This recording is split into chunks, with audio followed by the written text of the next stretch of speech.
This story is about the beginning of creation, when love, devotion, and sacrifice were at their peak. It is the tale of Goddess Sati and Lord Mahadev, revealing the greatness of true love, dedication, and penance.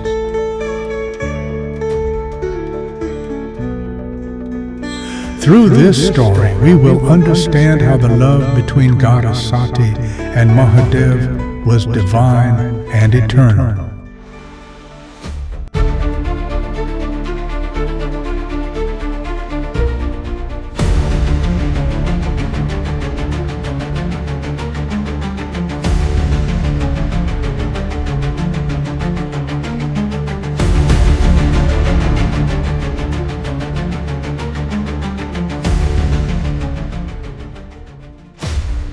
King Daksha Prajapati was the son of Lord Brahma, the creator of the universe.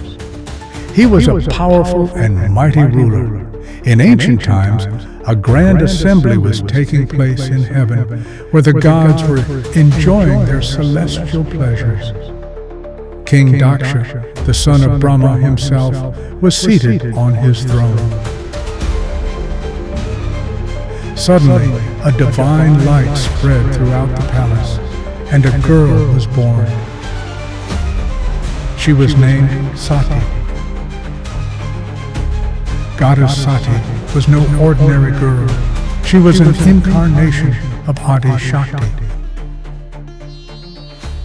born to protect the world and to unite with Lord Shiva in a sacred bond.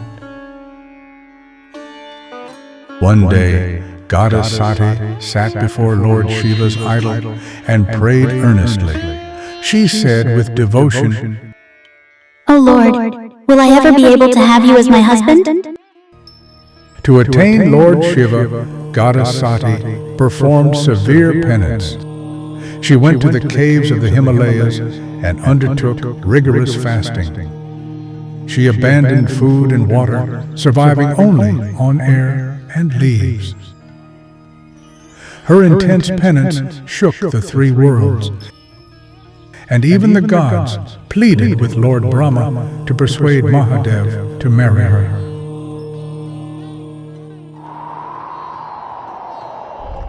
Pleased by Sati's devotion and dedication, Lord Shiva appeared before her and said, "Oh, Devi, your devotion and surrender are unparalleled. I am pleased with your penance and accept you as my wife."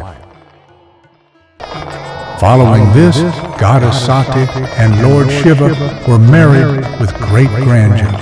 All the gods attended the wedding, and it was considered the most divine union in the universe. However, despite this celestial marriage, King Daksha Prajapati never accepted this relationship. He disapproved of Shiva's ascetic lifestyle, his austere nature, and his yogic way of life. Daksha had wished for his daughter to marry a prince or a god, not an ascetic. As time passed, King Daksha organized a grand yajna, sacrificial ritual, in his kingdom. He invited all the gods, sages, and great personalities, but deliberately excluded Lord Shiva and Goddess Sati. When Goddess Sati learned about the yajna and her father's decision to exclude them, she was deeply hurt. Lord Shiva tried to console her, saying, "Oh, Sati, when someone does not invite us, it is not appropriate to go there." But Sati replied, "Even if I was not invited, it is my parental home, my birthplace. I have the right to go there." Without Lord Shiva's permission, Goddess Sati set out for the yajna. Although Shiva sent his attendants with her, Sati reached her father's palace alone. Upon arriving at the yajna site, she saw that all the gods, sages, and celestial beings were present. but no seat had been arranged for Lord Shiva. Goddess Sati questioned her father. Father, you have invited all the gods to this yajna, but why have you not invited my husband, Mahadev? With arrogance and anger, King Daksha replied, Shiva is no god. He is a mere ascetic, a skull-bearing wanderer who resides in cremation grounds. I could not allow my sacred yajna to be defiled by his presence. Hearing this, Goddess Sati was deeply pained. She knew that her father had insulted Mahadev, and as a devoted wife, she could not bear this humiliation. Enraged, she declared, Father, you have committed a grave sin by insulting Mahadev. He is not just a yogi. He is the Lord of the universe. By dishonoring him, you have disrespected the entire creation. I am unworthy of being called the daughter of a man who insults my husband. Goddess Sati then took a solemn vow. The body with which I was born into this world is now meaningless to me. I renounce it to uphold the honor of my Lord. With these words, Goddess Sati invoked her inner yogic fire and immolated herself. The entire yajna assembly was left in shock, and a great uproar spread across the universe. When the news reached Mount Kailash, Lord Shiva was consumed with immense rage.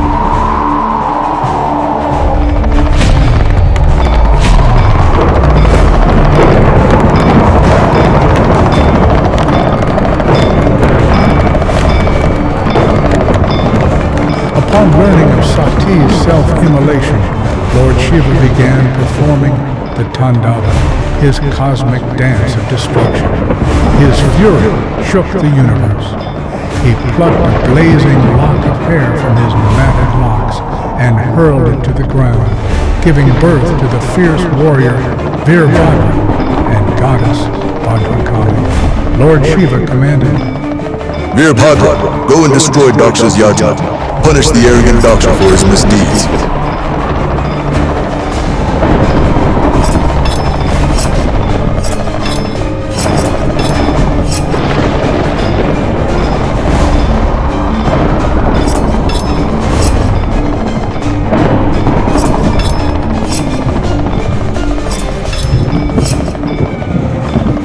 Veerbhadra stormed into the yajna, slaying many, and ultimately beheaded King Daksha. When Lord Shiva's anger subsided, the gods pleaded with him to revive Daksha.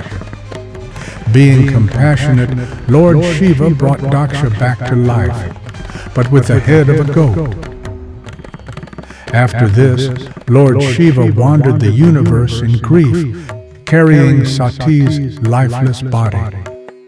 Witnessing his sorrow, Lord Vishnu used his Sudarshan chakra to sever Sati's body into multiple pieces. Wherever her body parts fell, powerful Shakti Pithas, sacred temples, were established.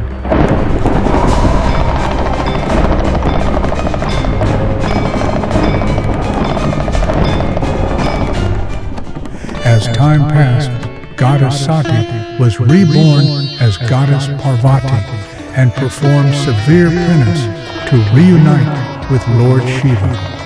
Eventually, they were married once again, proving that their love was eternal and indestructible. This story teaches us that love, devotion, and surrender always triumph, while arrogance and pride inevitably lead to downfall. तो कृपया like, share और subscribe करें।